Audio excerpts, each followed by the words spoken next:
بله بینرین هجا هر لسر و بابته برز سیدا گویان مهوان میا مامۆستا سەیدا گۆیان ئەگەر تو دەنگێ من دەگری دەم باش دەرا هێویدارم کو ڕەوشاتە باش بە gelek spas ku tu mêvandariya me qebûl kir serîda roja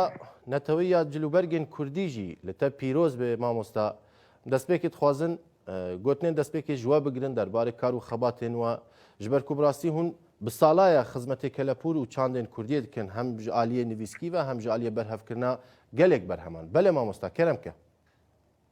بله از جبه روژه لهمو کردستانی هم پیروز دکم ایویدارم اف جلوبرگ نتنه وکی روژه که به پیروز کرن هر گاب هر دم گلی کرد جلوبرگ خواه زمان و آل و نرخ خواه نتاوی خواهی در بکرن یعنی اف جلوبرگ نها لبرمن نتنه جبونه ایرو الخواه دکم یعنی هفته جارک دو جار سه جاران از الخواه دکم لبازار دیاربکر لباتمان یان جه وقتی از چه شرناق اسمانه دامی خواهی کم یعنی نکوش بانه کو ببشوف یعنی اف اجبر کو اول نرقیمه یا آلا زمان و جلوبرگ رمز نتوین ناسنامه یا نف دولتی ده یعنی چقاس زمان چقاس گرینگ بجبونه ملتان جلوبرگ جه وقاسن گرینگن چونکو به هفوانن اگر جلوبرگ ایرو لبرمه بدن همو در این کردستان کی اوانه لبرمه ببینه و بیجه اوه کرده از دنگ خواجه نکم به کیلومتران خلق و بیجن اوه کرده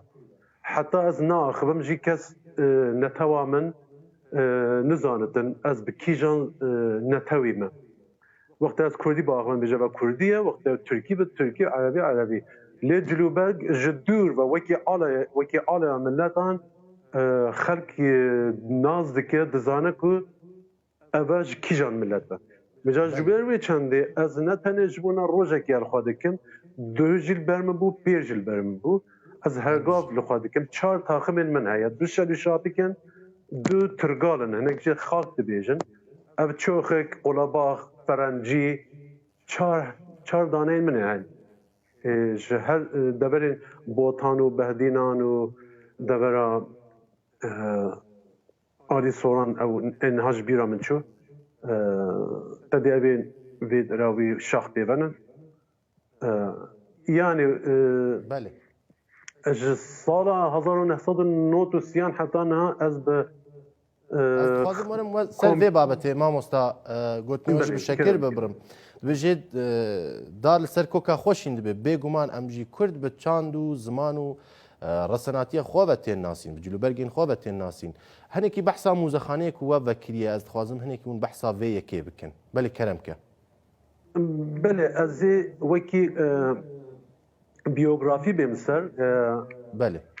yani sal 1993 وقتی گند هاتم والا کرن چال کرن من هنگی بزاف لخباتا کلوپلین برهف کرن کلوپلان کر جبونا بزربونه جوندابونه و رزگار بکن تشتا کو قاضیش دستی مباهات چه به نویسکی چه به ویدیو چه به کلوپل حتی 2019 من وكو فيديو يعني بدهان دوكيومنتر فيلم دوكيومنتر سر جيانا قالي كورد طيبت لباكور يارين زاروكان این مزنان جيانا كوچري خوارن بخوارن جلوبرگ همو جرين جيانا كا چج تشتاكو ام بيجي جيانا قالي كورد چه هيا من كاتيجوريزانا كي من نقول ازي تانيا في چج دسمه باش بركو آگیر معلومه کتیه لهی لفاو لگند کتیه لولاد کتیه چش دستی مباهات از ویر رزگار دکن حتی 2019 من خانی خواه وکو موزه اتنوگرافیک بکارانی جبر کو موزه اتنوگرافیک نج دروی کار و خبات منین چاندی هنری و گنجینه کردیه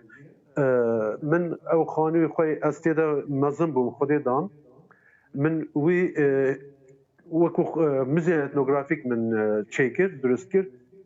و دست پیکی در خرق گلی کنی خواه متگیره جبر که من گلی کلوپل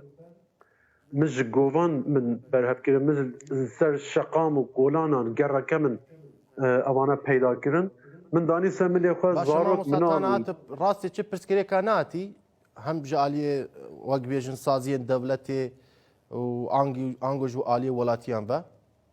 ji ber ku kelûpelên ku te komkirine wek te got te ji gomeya berhevkirine. بله ناخی من هیچ کێشە من دەربارەی بژین بله. عالی حکوومەتێ دا من نەدید حتا ڕێز ژمرەگێتن قایمەقام هاتن ئەمنیەت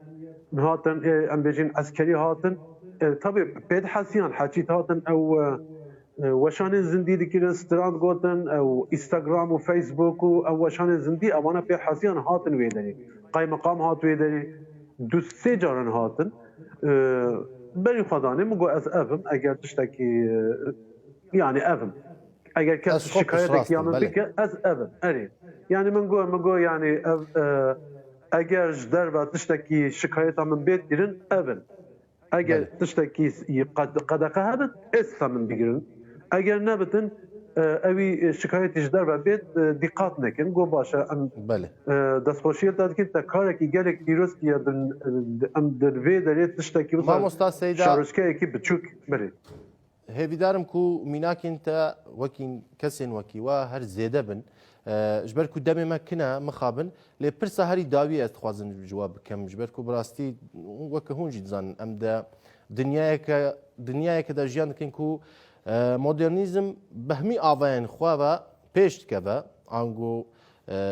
ku jê re dibêjin pêşketinê jiyan dike lê ev pêşketin ango modernîzm çiqas li ser cilên Kurdî bandor kiriye bi taybetî ez ji bo Bakurê Kurdistanê dibêjim pir Kurd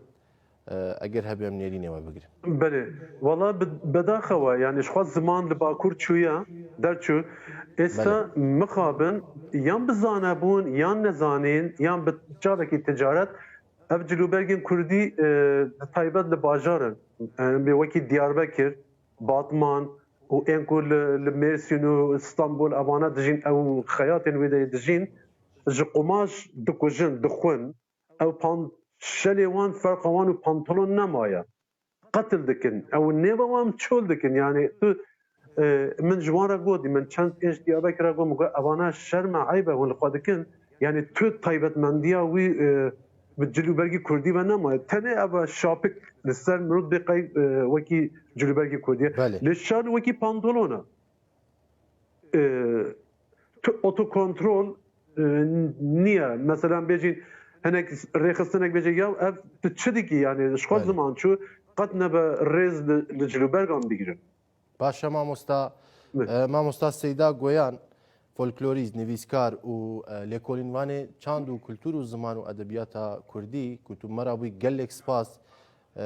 hêvîdarim ku serkeftinê bin gelek spas.